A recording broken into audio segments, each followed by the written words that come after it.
अस्सलाम वालेकुम viewers, welcome to my YouTube channel.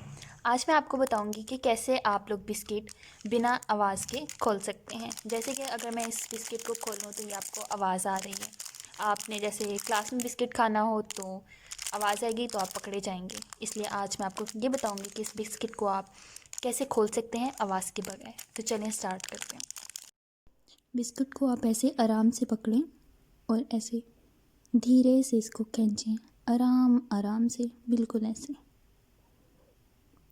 फिर इसको पूरी तरह से आप खोल लें आराम आराम से और ये लें। और इसके बाद आप खा लें।